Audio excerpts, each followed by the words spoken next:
کیا واقعی پاکستان میں زیادہ سے زیادہ لوگ صبح دوپہر شام عمران خان کے فالوور بنتے چلے جا رہے ہیں؟ کیا سب نے عمران خان کے راستے پر چلنے کی ٹھان لی ہے؟ بی وائی سی کے لوگ بہت پہلے آئے تھے نا سڑکوں پر، اب تو اسلام آباد ہائی کورٹ کے ججز بھی سڑکوں پر ہیں، اور شاید وہ دن بھی دور نہیں جب جسٹس اطہر من اللہ، جسٹس منصور علی شاہ، جسٹس عائشہ ملک اور جسٹس منیب جیسے سپریم کورٹ کے کچھ ججز بھی سڑکوں پر آ جائیں گے۔ لیکن ان لوگوں کے متعلق، چاہے وہ نواز شریف ہو جو کبھی جی ٹی روڈ پر آیا تھا، چاہے وہ عمران خان ہو جس نے وہ امریکی سازش والا خط لہرا کر سڑکوں پر آنے کا فیصلہ کیا تھا، یا چاہے اسلام آباد ہائی کورٹ کے یہ ججز ہوں جو وزٹر کارڈ پہن کر اور اپنے شناختی کارڈ جمع کروا کر پیدل چلتے ہوئے سپریم کورٹ میں داخل ہوئے ہیں، یا شاید مستقبل میں ان میں شامل ہونے والے ایمان مزاری اور ہادی علی چٹھا سے لے کر منصور علی شاہ اور عائشہ ملک جیسے دیگر لیگل فرٹرنیٹی کے لوگ ہوں، یا شاید وہ ننگے پیر پھرنے والی بے بس اور لاچار بلوچ مائیں بہنیں بیٹیاں ہوں جو اسلام آباد ہائی پریس کلب کے باہر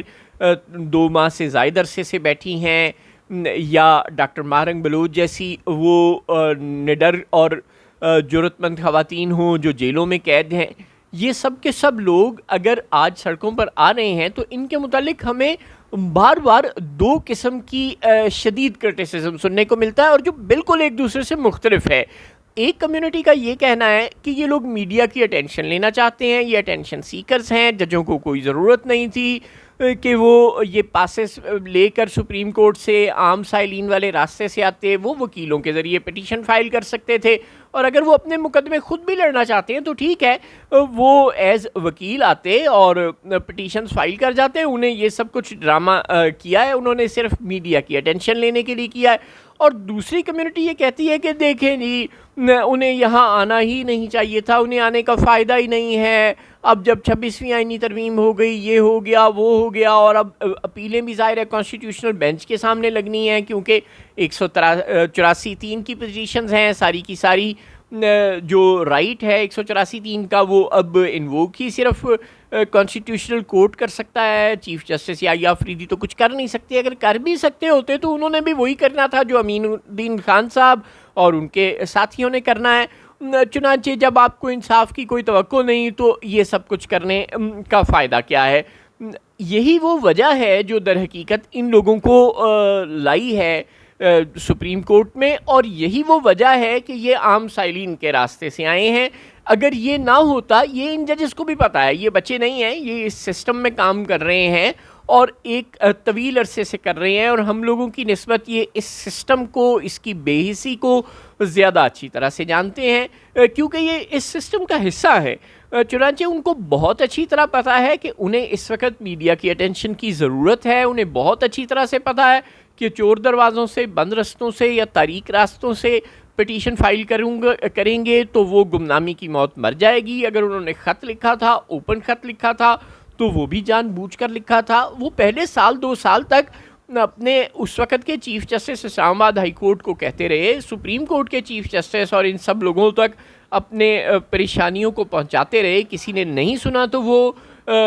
عوامی چینل کے ذریعے آنے کا فیصلہ کیا انہوں نے، چاہے وہ خط لکھنا ہو، اوپن لیٹر کا معاملہ ہو، یا چاہے وہ آپ سپریم کورٹ میں اپیل فائل کرنے کا معاملہ ہو۔ یہ سارے معاملات اگر وہ عوام کے سامنے، کیمروں کے سامنے کر رہے ہیں تو اس کا مطلب ہے کہ انہیں بہت اچھی طرح سے پتہ ہے، ان پر دباؤ اتنا زیادہ ہے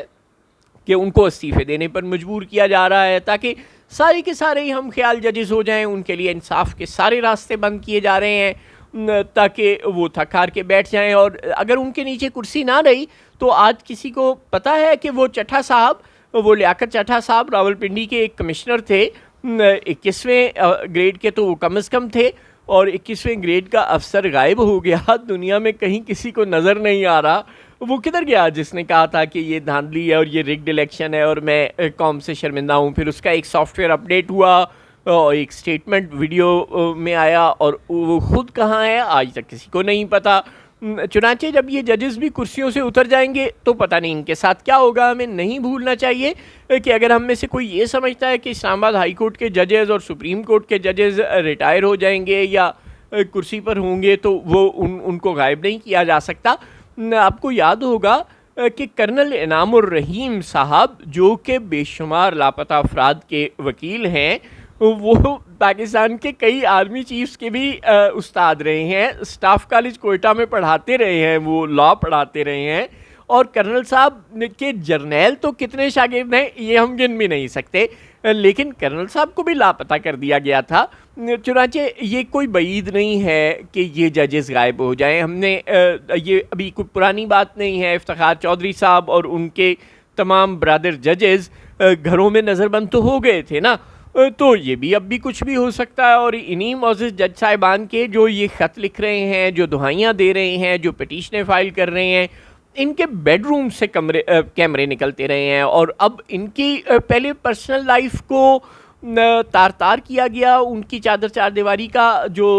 تقدس تھا وہ پامال کیا گیا، اور اب عمران خان اور بشرا بی بی کے متعلق نہایت غلیظ قسم کی پٹیشنز فائل کی جا رہی ہیں عدالتوں میں، اور وہی ارباب طاہر صاحب خاموشی سے ان پٹیشنز کو اب سن رہے ہیں، نوٹسز کر رہے ہیں۔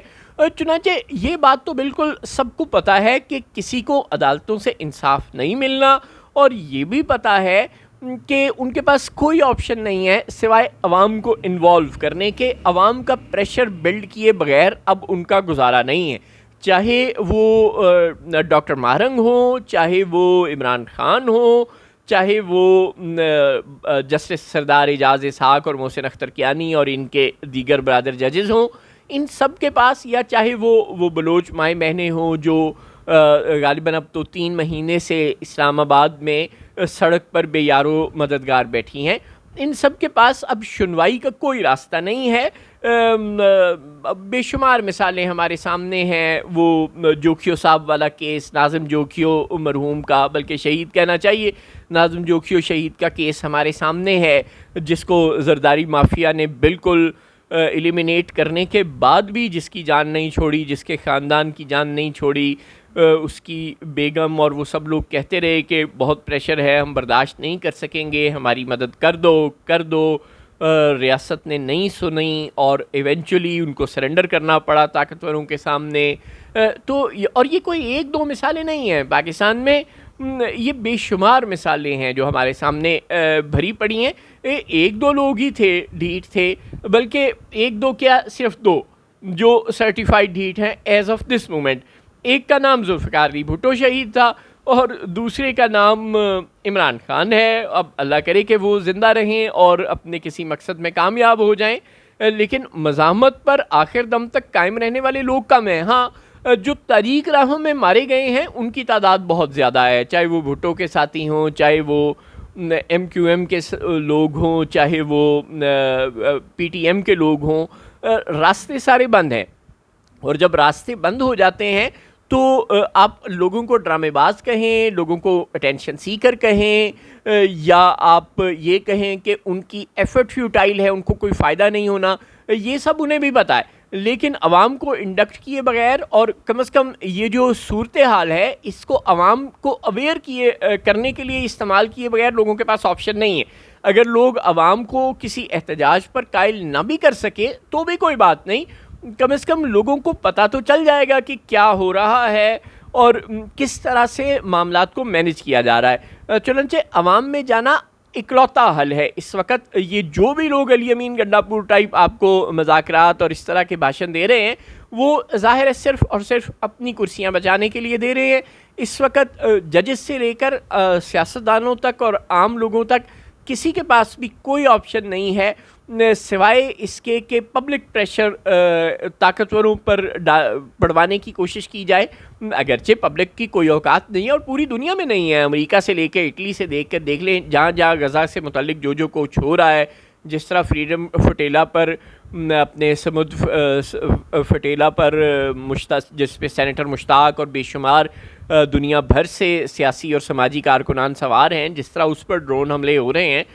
اس سے ہم سب کو بہت اچھی طرح سے سمجھ جانا چاہیے کہ حق پر کھڑے رہنے والا بھی اب دنیا میں کم لوگ ہیں، اور عوام کی آواز کو سننے والے بھی دنیا میں کم لوگ ہیں۔ لہٰذا کم از کم یہ جو کچھ ہو رہا ہے اس کو لوگوں کو اویئر کرنے کے لیے تو استعمال کرنا چاہیے، لوگوں کو یہ سمجھانا تو چاہیے کہ ان کے مسائل کا اصل ذمہ دار کون ہے، اور ان کی آزادیوں پر، ان کی گورننس پر، ان کے جسٹس سسٹم پر جو تاریک رات جاری ہے سال ہا سال سے، اس سب کا اصل ذمہ دار کون ہے؟